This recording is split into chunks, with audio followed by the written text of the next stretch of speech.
SG Consultancy Services. Study MBBS in Russia, Philippines, Uzbekistan.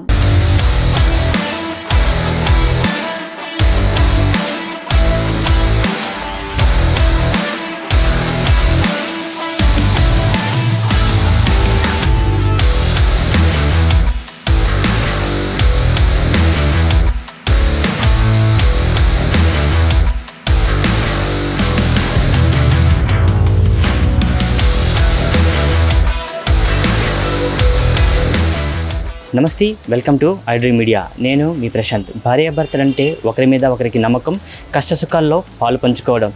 ఇప్పుడు ఒక జంటను చూపించబోతున్నాను. వీళ్ళని చూస్తే ఎవరికైనా సరే ఒక మంచి ఇన్స్పిరేషన్ రాకుండా మాందు. ఎందుకంటే మనం ఇంకొక అతన్ని చూపించబోతున్నాను. ఇతనైతే టీవీ మెకానిక్గా పక్క సర్వీస్ చేస్తున్నారు.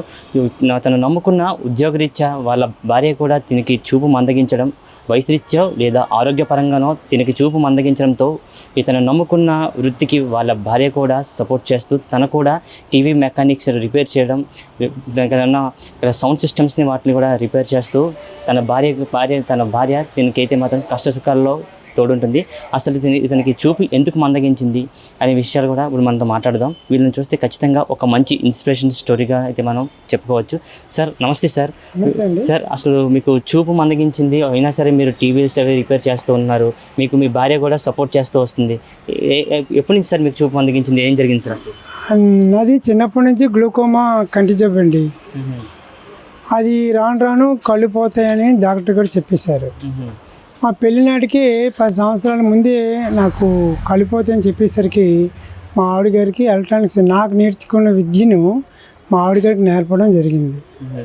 ఆ విధంగా నా షాప్ని ఆమె కంటిన్యూ చేయడం జరిగింది. ఆ విధంగా మీ సేఫ్ జోన్లోకి వచ్చాం. లైఫ్ అనేది వీధిలో పడకుండా స్థిరంగా నేను బతకడానికి దారి కలిగింది. అదనమాట. అంటే ఇప్పుడు ఎన్ని సంవత్సరాల నుంచి మీ భార్య మీతో కలిసి మీరు నమ్ముకున్న వృత్తిని తను కూడా కొనసాగిస్తున్నారండి? ఇప్పటికి 40 సంవత్సరాలు అయింది. 40 సంవత్సరాల నుంచి మీకు సపోర్ట్ వస్తున్నారు. ఎలా అనిపిస్తుంది? అంటే పిల్లలు ఉన్నారా మీకు? ఏం చేస్తుంటారు? ఉన్నారు. వాళ్ళ జీవితాల్లో ఏదో విధంగా ఉద్యోగం లేకపోయినా సగటుగా వాళ్ళు ఏదో ఆ విధంగా బతికేస్తున్నారు. అంటే ఇప్పుడు మనం చూస్తుంటాం చాలామంది యొక్క ప్రజెంట్ జనరేషన్లో చాలా కాంపిటీషన్స్ అనేవి కూడా పెరిగిపోతూ ఉన్నాయి. అంటే ఎక్కడ చూసినా టీవీ రిపేర్ షాప్స్ అవన్నీ కూడా పెరుగుతూనే ఉన్నాయి. మరి కాంపిటీషన్ని ఎదుర్కొని మీ భార్య మీరు కొన్ని నిలబడి టీవీ రిపేర్స్ అవి చేస్తున్నారు. అన్నీ ఎలా జరుగుతుంది? ఎంత బాగానే ఉందా? మాకు ఇక్కడ కాంపిటీషన్ ఎక్కడ ఎదురవ్వలేదు. మాకు ఒకళ్ళు ఉండే సరే మేము గట్టిగానే ఉన్నాం. అంటే మీ భార్య మీకు ఇలా సపోర్ట్ చేస్తుంది, మీకు ఏమనిపిస్తుంది? మరి భార్య నాకు సపోర్ట్ చేస్తుందా, నేను భార్యకి సపోర్ట్ చేస్తాను అనేది అన్బ్యాలెన్స్డ్. ఒకరు సపోర్ట్ చేసుకుంటున్నాం. ఇద్దరం బాగానే వర్క్ చేస్తాం. ఇక్కడికి చాలామంది కస్టమర్లు వస్తూ ఉంటారు. వాళ్ళు టీవీ ప్రాబ్లమ్స్ కోసం కానీ హోమ్ థియేటర్ ప్రాబ్లమ్స్ చెప్తుంటారు. వచ్చిన వాళ్ళు మీ వైఫ్ రిపేర్ చేస్తుంటారు, అడుగుతారా ఎవరు చేస్తున్నారు వీళ్ళు ఏంటని అన్ని మాట్లాడుతుంటారా మీకోసం? మా షాప్ అందరికీ తెలిసినటువంటిది. మా యొక్క రీజనబుల్ రేట్స్ ఉంటాయి. ఒరిజినల్గా ఏం ఫాల్ట్ అది చెప్పడం జరుగుతుంది. అంటే ఇప్పుడు మీ వైఫ్ రిపేర్ చేస్తున్నారు కదా, అందరూ మెచ్చుకుంటుంటారా? వచ్చిన వాళ్ళందరూ వైఫ్ మెచ్చుకోవడం అండి, ఆశ్చర్యపోతూ ఉంటారు కదా. ఆశ్చర్యపోతారు. అంత వయసులో వరకు ఇంతవరకు చేస్తున్నారని ఆశ్చర్యపోతారు. మాకు మంచి రెస్పాన్స్ ఉంది కస్టమర్ చేత. నమ్మకం ఎక్కువ ఉంటుంది. ఎక్కడనే మా పేరు చెప్తారు. గౌబపట్లో పలానా షాప్కి వెళ్ళండి అని అందరూ చెప్తారు. సార్ ఇప్పుడు ఈ యొక్క ఎలక్ట్రానిక్స్ రిపేర్ చేయడం అన్నది ఒక సామాన్యమైన విషయం కాదు సార్. దాని ఏమైనా మీరు ఏమైనా కోర్స్ నేర్చి చదువుకున్నారా? మీ భార్యకి ఎలా నేర్పించేస్తారు మరి ఇవన్నీ కూడా? అంటే మీకేంటే తెలుస్తుంది, తనకైతే ఏమీ అవగాహన ఉండకపోవచ్చు అసలు ఈ రిపేర్కి సంబంధించి. ఇవన్నీ ఎలా నేర్పించేస్తారు ఏంటి? నాకు ఒక ప్రైవేట్ ఇన్స్టిట్యూట్ ఉంది. అప్పట్లో రాజలక్ష్మి ఇన్స్టిట్యూట్ అనే ఇన్స్టిట్యూట్ ఉంది. అక్కడ 3 నెలలు రేడియో ట్రైనింగ్కి వెళ్ళాను. ఆ చిన్న బేసిక్ నాలెడ్జ్ తోటే ఇతర పుస్తకాల షాపుల్లో కొనుక్కొని నేను ఎక్కువగా పుస్తకాల మీద ఆధారపడి నా యొక్క ఎలక్ట్రానిక్స్ని ఇంప్రూవ్మెంట్ చేసుకున్నాను. ఆ నమ్మకంతో మా మిస్సెస్కి అన్నీ నేర్పగలిగాను. ఆ స్థాయికి మేము ఎదగలిగాము కూడా. సో ఇప్పటి వరకు అయితే మాత్రం తనకైతే చూపు కోల్పోయినా సరే తన భార్య తనకి సపోర్ట్ చేస్తుందని కూడా చెప్పడం అయితే తను చెప్తున్నారు. ఒక చూసుకోవచ్చు తన వైఫ్ కూడా ఇక్కడ రిపేర్ కూడా చేస్తున్నాం. విజువల్స్ అయితే మనం చూస్తున్నాం. తన మేడం గారితో కూడా మాట్లాడదాం.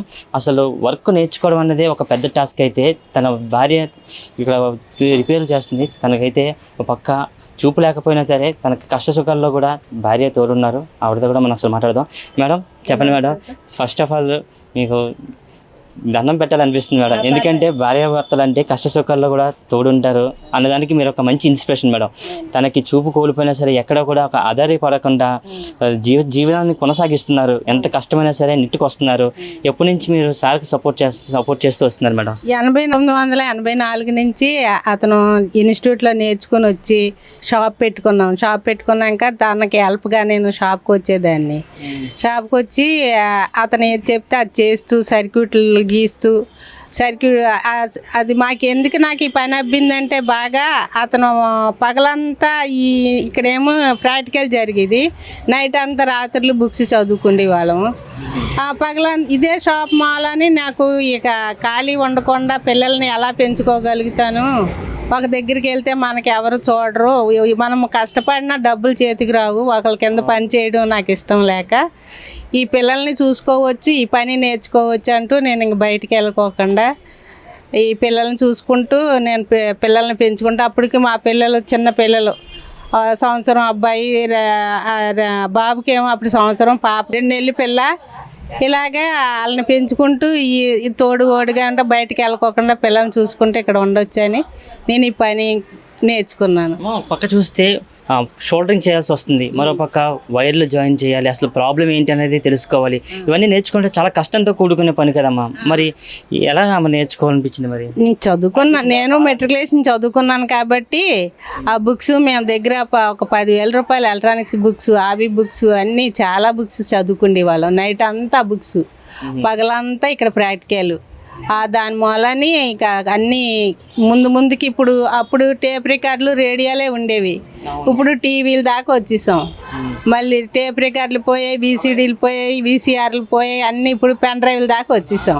అప్పుడు మూలం అది ఉండబట్టే, బేసిక్ ఉండబట్టే ఈ రోజుని నిలబడి చేయగలుగుతున్నాం. ఎంతో మంది కస్టమర్లు వస్తుంటారు, మీరు రిపేర్ చేస్తుంటారు కదా, అడుగుతూ ఉంటారా అమ్మ ఏమిటమ్మా మీరు రిపేర్ చేస్తున్నారని? ఆశ్చర్యపోతుంటారు. అమ్మో నువ్వు ఈ వయసులో ఇంకా చేస్తున్నావా, నీకు ఎలా వచ్చింది అది అంటారు. మా ఆయన బ్లైండ్ అవుతారని ముందు తెలవబట్టే నేను ఇది బయటికి వెళ్తే మనం బ్రతకలేము, పిల్లల్ని చూసుకోలేము, మన దగ్గర మన పని మనం చేసుకుంటే మనం ఒకరికి చేయి చాపకుండా బ్రతకొచ్చు అని.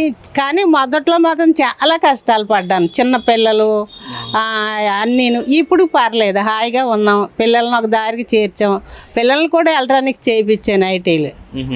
కానీ నేను ఇంటి దగ్గర లేకపోవడంలో పిల్లలు సరిగ్గా చదవలేకపోయారు.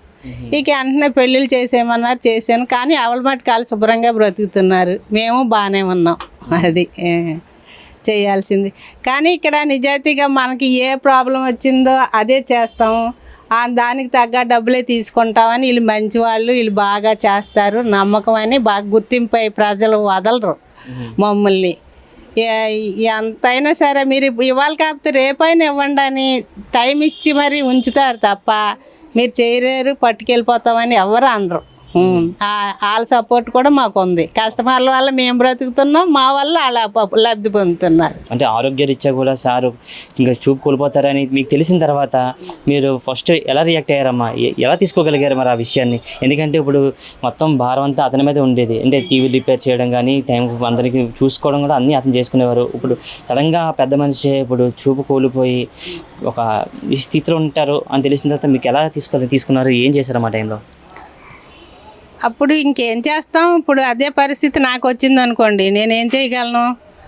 అతను నన్ను వెళ్ళిపోయినా నేను చేయలేను. కానీ మనకి పిల్లలు ఉన్నారు, మనది ఒక జీవితం ఉంది. ఎవరికి వచ్చినా బాధ, నాకు వచ్చినా తనకు వచ్చినా ఒకటే కదా అనేసి పిల్లల్ని పెంచుకొని శుభ్ర పెద్దవాళ్ళని చేసుకొని మనం ఏదో కష్టపడి ఒకరికి చేయి చాపకుండా బ్రతకాలి. ఎలాగైనా దాన్ని గుండె దిట్టం చేసుకొని ఇక ఆ పనిలో దిగిపోయాను నేను. ధైర్యం చెప్పారా మీరు? అది వాళ్ళ వంశపార్యం జబ్బు, వాళ్ళ కుటుంబంలో చాలామంది ఉన్నారు. ఇక వాళ్ళకున్న ఇది ఇక వంశపార్యం అలాగ వస్తుందేమో, నా పిల్లలకి రాకూడదు దేవుడా అనుకున్నానే తప్ప ఏమో ఇలాగ కళ్ళు అంటే ఎవరికి లేకపోతే నాకు భయం వచ్చును. వాళ్ళు ఆ జబ్బు ఎవరికి వాళ్ళ ఇళ్ళల్లో లేకపోతే నేను భయపడేదాన్ని.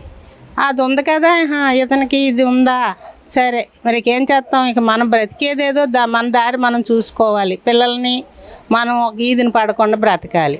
అలాగని ధైర్యం పడి టైపిస్ట్ కూడా చేశాను. లోయర్ అయిపోయింది, హైర్ స్పీడ్లో పోయింది. లేకపోతే నా తోట వాళ్ళు అందరూ జాబ్ చేసుకుంటున్నారు. ఇప్పుడు పిల్లల మీద ఆధారపడకుండా అంటే ఎవరి మీద కూడా మీరు డిపెండ్ అవ్వకుండా మీరు ఓన్గా పెట్టుకొని బిజినెస్ చేస్తున్నారు. టీవీలు అవి ఎంతో కష్టమైన సరే టీవీలు కానీ స్పీకర్స్ కానీ అన్నీ రిపేర్ చేస్తున్నారు. ఏమనిపిస్తుందమ్మా మీ కాళ్ళ మీద మీరు నిలబడుతున్నారంటే ఆ పెద్ద ఆయనకి చూపు మందగించినా సరే మీరు స్టాండ్ తీసుకొని మీరు ముందుకు తీసుకెళ్తున్నారు కదా, ఎలాగనిపిస్తుందమ్మా మీకు? నాకేం అనిపించదు, ఫ్రీగా ఉంటాను. మన పని మనం చేసుకుంటున్నాం, మన బిడ్డలు మనం చూసుకుంటున్నాం, మనం అందరం శుభ్రంగా ఉన్నాం, ఆరోగ్యంగా ఉంటున్నాం, ఒకళ్ళు చేయి చెప్పుకొని బ్రతుకుతున్నాం, అదే చాలు అనుకుంటాను అంతే. అంటే ఇప్పుడు చూస్తే టెక్నాలజీ పెరిగింది, అంటే ఇలా యూట్యూబ్ ఓపెన్ చేస్తే ఎలా రిపేర్ చేయాలని తెలిసిందే. కానీ అప్పుడు టెక్నాలజీ లేని టైంలో మీరు అవన్నీ నేర్చుకుంటున్నారు. అందులో కూడా అదే చూపు ఉన్నా సరే ఎంతో నేర్పిస్తే కానీ నేర్చుకోవడానికి అర్థం కాని విషయాలు, ఈ వైరింగ్ కలపడం కానీ ఇవన్నీ కూడా. కానీ మీకు ఆ టైంలో మీకు అర్థం చేసుకున్నారంటే ఎలా అమ్మా? నాకు అర్థం చేసుకోవాలంటే అతను మంచి శిక్షణ ఇచ్చేవాడు నాకు. నువ్వు ఇలా చూడాలి, ఈ సర్క్యూట్ ఇలా వోల్టేజ్లు వెళ్తాయి, ఇది ఇలా ఉంటుంది, దీనికి ఎంత వోల్టేజ్ ఉంటుంది, ఇక్కడ ఇది ఇలా వెళ్ళాలి అని రాత్రి పగలు నిద్రపోకోకుండా నన్ను చాలా ఇంప్రెషన్ చేసి నేర్పించారు ఆయన. దానికి పట్టుదల. మళ్ళీ కస్టమర్ల ముందు నువ్వు ఎద్దులాగున్నావు, నేర్చుకోలేవా, ఇలాగంటే నాకు కోపం వచ్చి నాకు రాకపోవడం ఏంటి అని ధైర్యంగా ఇంకా నేను రెట్టించి నేను ఎందుకు నేర్చుకోలేకపోతున్నాను అని పట్టింపుతోటి అలా చేసేదాన్ని. ఆ మాటలే నన్ను బాగా ఇంప్రెస్ చేసాయి. అలాగా అతను తిట్టడంలోనే నాకు ఉద్రేకం వచ్చి నేను ఎందుకు నేర్చుకోలేను, నేను ఎందుకు చేయలేను, ఎలాగైనా సాధిస్తాను అన్న పట్టుదల ఉండేది. నేను ఇంకొకరితో మాట అనిపించుకోకూడదు, ఇది ఒకసారి కాదు 10 సార్లైనా చేయాలి అనేసి పట్టుదల మీద ఉండబట్టే నాకు భగవంతుడి ఈ వర్క్ని నాకు అప్పచెప్పాడు. అది నా పట్టుదల ఉండాలి దేనికైనా. మనిషికి ఆ పట్టుదల ఉంటే అది సాధించలేదంటూ ఉండదు. కూడా మేము ఎప్పుడు బుక్స్ వదలలేదు. మా మనోళ్ళు 10th క్లాస్ వచ్చారు, వాళ్ళకి కూడా మేము లెక్కలు చెప్పాలని నైట్ అంతా లెక్కలు చేసి మేము ప్రిపేర్ అయ్యి ఉండి వాళ్ళకి బోధిస్తుంటాం. అది సో ప్రజెంట్ జనరేషన్లో చిన్న చిన్న గొడవలు వస్తే ఈగోలకి పంతాలకి పోయి వాళ్ళ యొక్క సంబంధ బాంధవ్యాలను భార్యాభర్తలు చాలా ఈజీగా అయితే వాళ్ళు బ్రేక్ చేసుకుంటున్నారు. కానీ ఎంత కష్టం వచ్చినా సరే పెళ్ళి అయిన తర్వాత భార్య కష్టం వచ్చినా భర్త సపోర్ట్గా ఉండాలి, భర్త కష్టం వస్తే భార్య సపోర్ట్గా ఉండాలి అని అయితే మాత్రం ఇక్కడున్న దంపతులు అయితే మనందరికీ తెలియజెప్తున్నారు. సో వీళ్ళని చూస్తే ఎంతో ఇన్స్పిరేషన్గా అయితే ప్రతి ఒక్క భార్యాభర్తలకి కూడా అనిపిస్తుందని అయితే మాత్రం నేను ఈ వీడియో చేయడం అయితే జరుగుతుంది. కెమెరా పర్సన్ శేఖర్తో Prashanth, I Dream Media, Visakhapatnam.